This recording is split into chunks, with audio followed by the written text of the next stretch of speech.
नमस्कार मेरे कन्या राशि के मित्रों। 26 सितंबर 2025 का कन्या राशि फल। मेरे मित्रों, आज दोपहर तक चंद्रदेव सेकंड हाउस में विराजमान रहेंगे और उसके बाद अपनी नीच राशि में यानी कि वृश्चिक राशि में कन्या राशि के थर्ड हाउस में मंगल का गोचर होगा।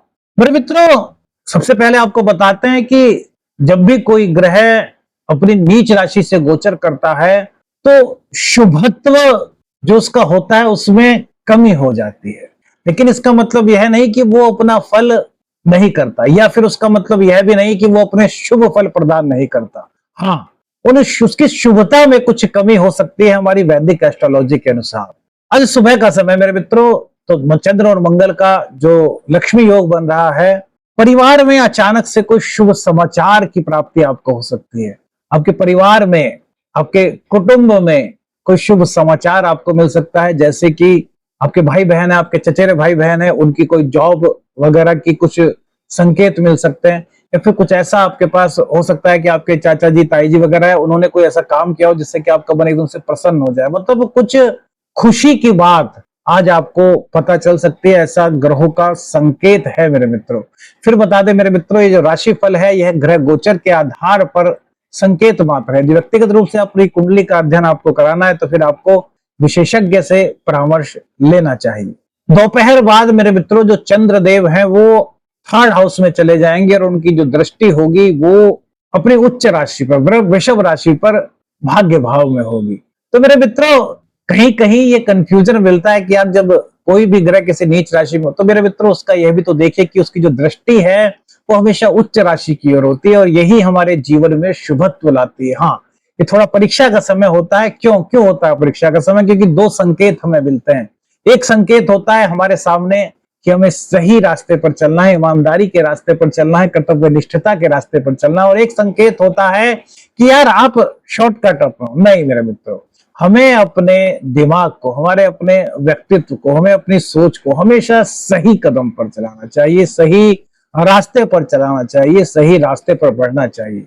देखिए, कार्य क्षेत्र में यदि बात करें तो कार्य क्षेत्र में बॉस आपकी बात आज सुनने वाले हैं। यदि बहुत दिन हो गए थे आप अपनी योजना अपने बॉस को बताना चाह रहे थे लेकिन बॉस आपकी बात नहीं सुन पा रहे थे, तो वो आज आपकी बात सुनेंगे। आपको हो सकता है मीटिंग में कुछ ऐसा बोलने का मौका मिले कि आपकी बात बॉस तक पहुंच जाए और बॉस आपसे एकदम से इंप्रेस हो जाए। कुछ इस तरह की चीजें हो सकती हैं, क्योंकि मेरे मित्रों देखिए, जब भी सूर्य देव लग्न से संबंध बनाते हैं तो यहाँ पर बॉस के साथ संबंध अच्छे बनने की, बॉस की कृपा प्राप्त होने की संकेत यहाँ पर संभावनाएं बन जाती है। और यहाँ पर उच्च के बुद्धियों के, आपके कैरियर के स्वामी है वो सूर्य के साथ हैं, तो अपनी बुद्धि, अपनी कार्यकुशलता और अपने संयम के बल पर आप अपनी बात, अपनी योजना, आपके पास जो भी आइडियाज हैं वो अपने बॉस तक पहुंचाने में आज आप सफल हो सकते हैं और ये आपके करियर में आपको प्रमोशन दिला सकता है। आपके ऊपर नई जिम्मेदारियां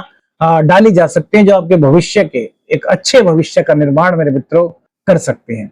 जॉब की यदि बात करें तो जॉब के लिए यदि आपने इंटरव्यू दिया है तो वहां से कॉल की यदि आप आज इंतजार कर रहे हैं तो हो सकता है आपने सुबह को, आपको इंतजार हो गया, सुबह को कॉल आएगी तो वो हो सकता है कि वो थोड़ी डिले हो जाए, वो शाम तक आए या अगले दिन तक आए। तो उसमें आपको संयम रखना है, उसमें ये नहीं रखना कि यार मेरे मन में तो विचार आने लगे कि यार कुछ नहीं हो सकता। नहीं भैया, आपको हमेशा पॉजिटिव बना रहना है मेरे मित्रों। हमेशा पॉजिटिव रहने वाले जो व्यक्ति होते हैं ना, वो हमेशा अपने जीवन में कभी ना कभी अपनी मंजिल को ढूंढ लेते हैं। क्यों? उसका कारण क्या होता है?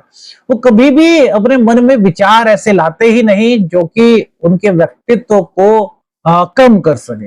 देखिए, यूनिवर्स क्या करती है? यूनिवर्स हम जैसे होते हैं, हमारे जो भावनाएं होती हैं उनको यूनिवर्स कैच करती है। अब हमारी भावनाएं अगर सकारात्मक हैं तो यूनिवर्स उनको कैच कर रही है। हाँ, ये है कि वहां से संकेत आने में थोड़ा टाइम लग सकता है, अर्थात जो परिणाम है हमारी मेहनत का उसके आने में थोड़ा टाइम लग सकता है, लेकिन ऐसा नहीं मेरे मित्रों। हमारे शास्त्रों में कहा है, श्री कृष्ण जी ने कहा है कि कर्म करते रहो, फल की इच्छा मत करो। तो जॉब वालों के लिए भी ये अच्छा समय हो सकता है, अच्छा समय है, बस थोड़ा सा आपको इंतजार यहाँ पर करना पड़ सकता है मेरे मित्रों। यदि आप कोई साहस भरा कार्यक्रम कर रहे हैं, यानी कि जैसे कि आप कोई फिटनेस वगैरह की तैयारी कर रहे हैं, जैसे हमने कल भी बताया था आपको कि ये समय जो है पुलिस के लिए जो तैयारी कर रहे हैं, सेना के लिए जो तैयारी कर रहे हैं और जो अपनी फिटनेस पर ध्यान दे रहे हैं, उनके लिए ये समय अच्छा है। तो मेरे मित्रों, यहाँ पर आपको ओवर करने से बचना होगा। क्या? दोपहर के बाद चंद्रदेव जब वृश्चिक राशि से गोचर करेंगे तो यहाँ पर क्या होता है कि जब चंद्रमा हमारे मन का कारक होता है और जब ये नीच राशि से गोचर करता है तो ये कुछ हमारे मन में ऐसी उलझन लाता है, कुछ ऐसी भावनाएं लाता है जिसमें कि हम ये सोचते हैं कि यार इस कार्य को यदि और अधिक किया जाए तो ये अच्छा हो सकता है। लेकिन मेरे मित्रों, हर कार्य को जरूरत से ज्यादा यदि आप करेंगे तो वो आपके लिए शुभ नहीं हो सकता। जैसे आप सपोज कीजिए दोपहर के टाइम या रात के टाइम या सुबह के टाइम 4 रोटियां खाते हैं और किसी दिन आप एकदम से 8 रोटियां खा लें, तो क्या वो सही रहेगा? हो सकता है आपके पेट में दर्द हो जाए। तो ऐसा ऐसा करने की फीलिंग्स आपके अंदर आ सकती है कि और ज्यादा किया जाए। लेकिन मेरे मित्रों, ऐसा नहीं कीजिए। क्या है कि जो आपका रूटीन है उसको करते रहिए। मन में कोई उलझन आती है, मन में कोई ऐसा विचार आता है तो शिव शंभू का नाम लीजिए। मेरे मित्रों, शिव शक्ति का नाम बहुत जीवन में कृपा शिव शक्ति। देखिए मेरे मित्रों, हमने अपने जीवन में देखा है, गुरु गोरखनाथ जी के भक्त हैं और शाबर साधना वगैरह करते हैं, तो भगवान शिव की ही आराधना से हमारी शुरुआत हुई। और जो शिव शक्ति की आराधना करता है मेरे मित्रों, उसकी जिंदगी में बाधाएं, कठिनाइयां, उलझन यदि आए तो वो शिव शक्ति की कृपा से जल्दी ही निकल जाती है, या फिर उसकी जो आत्मशक्ति होती है ना मेरे मित्रों, वो बढ़ जाती है। तो आपको भी ऐसा ही परिचय आज देना है। कभी भी कोई ऐसा विचार आए जो आपके मन को उलझाने का प्रयास करे तो शिव शक्ति की शरण लीजिए, शिव शक्ति का नाम लीजिए, हाथ जोड़ करके यूनिवर्स से प्रार्थना कीजिए, प्रभु मुझे कुछ ऐसा फील हो रहा है तो मेरे मन को शांत थोड़ा सा कीजिए, मुझे खुशी दीजिए। तो यूनिवर्स से मेरे मित्रों संकेत बनेंगे, क्योंकि आप शिव शक्ति का नाम ले रहे हैं, है ना। कुछ इस तरह की चीजें अपने जीवन में आप करके आध्यात्मिकता से जुड़ करके, क्योंकि आपके जो भाग्येश है वो भी केतु के साथ अभी 12वें भाव में बैठे हैं, तो आध्यात्मिकता की अभिरुचि आपको मेरे मित्रों इस वक्त फील हो रही होगी। किन किन लोगों को फील हो रही है मेरे मित्रों, कमेंट्स करके मेरे को बताइएगा, है ना। संतान और शिक्षा से जुड़े हुए मामलों में गहराई मेरे मित्रों देखी जा रही है। मंगल देव की दृष्टि है, सेकंड हाउस में बैठे मंगल देव की दृष्टि आपके पंचम भाव पर है, तो शिक्षा में गहराई जहां आ रही है वहीं सोचने समझने की आपकी ताकत बढ़ रही है। बुध उच्च के है, तो जो कठिन शब्द आपको लगते थे, कठिन सब्जेक्ट आपको लगते थे, वो गुरु की कृपा से या फिर आपके बड़े भाई बहन या आपके माता पिता की कृपा से, उनके समझाने के तरीके से अब आपको आसान लग सकते हैं। कंपटीशन की आप तैयारी कर रहे हैं तो यहां भी आपके लिए अच्छे संकेत आज मिल रहे हैं। लेकिन पढ़ाई में चंद्रदेव के वृश्चिक राशि में होने के कारण थोड़ा सा आपको ऐसा लग सकता है पढ़ते पढ़ते कि यार अभी थोड़ी देर बाद पढ़ेंगे, मतलब मन एकदम से अचानक से किसी और दिशा में भाग सकता है। तो यहां पर आपको क्या करना है मेरे मित्रों, अपनी दिनचर्या को व्यवस्थित करना है, अपना एक टाइम टेबल सेट करना है। यदि आप टाइम टेबल सेट करते हैं तो ये आपके लिए अच्छा रहेगा, और फिर अपने टाइम के अकॉर्डिंग आप पढ़ाई भी कर सकते हैं, खेल भी सकते हैं अपना, और जो अन्य कार्य करना है वो कर सकते हैं। तो इससे जहां आपकी पढ़ाई वगैरह में कोई दिक्कत नहीं आएगी, वहीं आपकी जो सोच है, जो आपका मन करने को कर रहा है, वो भी आपका कर पाएगा। हम जब भी परिस्थितियां थोड़ी सी कहना चाहिए कि कठिन हो जाए तो हम अपनी बुद्धि विवेक से वहां पर रास्ता निकाल सकते हैं, लेकिन बस दिशा सही होनी चाहिए सोचने के लिए। प्रेम संबंधों में आज थोड़ा सा आपको अपने ऊपर नियंत्रण रखना होगा मेरे मित्रों, क्योंकि मंगल की दृष्टि पंचम भाव पर, चंद्रदेव वृश्चिक राशि में, और उनकी दृष्टि जो है वो नवम भाव पर है। तो प्रेम संबंध, यदि आप प्रेम संबंधों में हैं तो मेरे मित्रों हमारी जो ग्रह संकेत के आधार पर सलाह है वो यही है कि आज थोड़ी कम बात कीजिए। आपके मुंह से कुछ अचानक से ऐसा निकल सकता है जो उनको शायद कुछ बुरा लग जाए, या फिर आपका मित्र वगैरह है, आपका कोई दोस्त वगैरह है, वो कुछ आपको ऐसी बात कह सकता है जो आपको शायद ऐसा लगे कि यार क्या ऐसा हो सकता है, यानी कि मन में कुछ उलझन डाल सकता है मेरे मित्रों। चंद्रमा का नीच राशि में होना कुछ इस तरह के संकेत देता है, तो आपको इस तरह के संकेतों से मेरे मित्रों बचना चाहिए। इसके लिए एक खास उपाय भी आपको वैदिक एस्ट्रोलॉजी के अनुसार, शास्त्रों के अनुसार मेरे मित्रों बताएंगे, उसके लिए आप जुड़े रहिए। कॉम्पिटिटर्स जो हैं आपके, जो आपके बिजनेस में, आपकी जॉब में, जहां भी हैं, ऑफिस पॉलिटिक्स कहिए या फिर आपके बिजनेस में आपके कॉम्पिटिटर्स कहिए, वो एक्टिव तो रहेंगे मेरे मित्रों, लेकिन राहु और बृहस्पति इन दोनों की कृपा से अंततो गत्वा आप उन पर जीत हासिल कर पाएंगे, ऐसे संकेत मिलते हैं।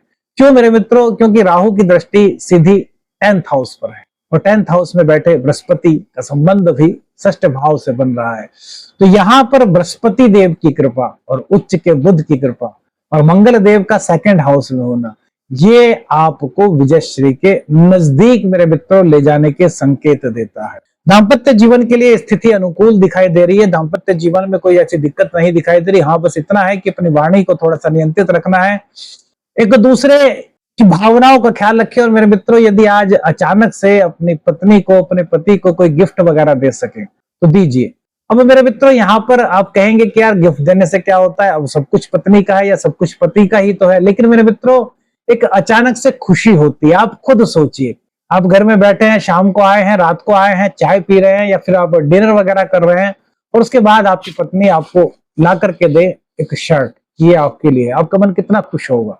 या अब इसको ये मत सोचे कि यार आखिर सब कुछ मेरा ही है, नहीं, पत्नी ने खुद से अरेंज किया, चाहे भले ही वो पैसे आपके हैं, लेकिन उसने अरेंज किया ना, उसने आपके लिए एक शर्ट लाए या कोई भी गिफ्ट लाए, कुछ परफ्यूम वगैरह लाए, तो ये दिल की भावनाओं को जोड़ता है। तो इसलिए मेरे मित्रों, हफ्ते में, 2 हफ्ते में, 3 हफ्ते में, जब भी आपका मन करे तो इस तरह अपनी जिंदगी को थोड़ा सा खुशी देने का प्रयास कीजिए। खुशी आप देंगे मेरे मित्रों तो खुशी मिलेगी। खुशी, मुस्कुराहट चेहरे पर और रौनक, देखने का नजरिया, ये यदि बहुत पॉजिटिव है ना मेरे मित्रों, तो आपके संबंधों में दिक्कत नहीं हो सकती। आपके संबंध प्रगाढ़ता की ओर मेरे मित्रों आगे बढ़ सकते हैं। भाग्य का साथ यहाँ पर आपको मिलता हुआ दिखाई दे रहा है। ऐसी संभावनाएं मेरे मित्रों बन रही हैं। धार्मिक गतिविधियों में आपकी अभिरुचि बढ़ सकती है। अचानक से आपके द्वार पर कोई आ सकता है। जैसे बहुत सारे लोग होते हैं, जरूरतमंद होते हैं कि वो आए आपके द्वार पर। अब यदि आपके द्वार पर आज कोई वृद्ध महिला आती है और आपसे कुछ कहती है कि भाई चाय पिला दीजिए, रोटी दे दीजिए, तो मेरे मित्रों, यदि आप जल्दी के काम में भी जा रहे हैं तो 5 मिनट रुक जाइए, उनकी इच्छा पूर्ण कर दीजिए। क्यों कह रहे हैं इस चीज को हम? मेरे मित्रों, सूर्य और बुध की दृष्टि शनि पर है, वक्री शनि पर, और शनि की तीसरी दृष्टि नवम भाव पर है। शनिदेव आपकी परीक्षा ले सकते हैं, और शनिदेव वृद्धों के रूप में ज्यादा परीक्षा लेते हैं।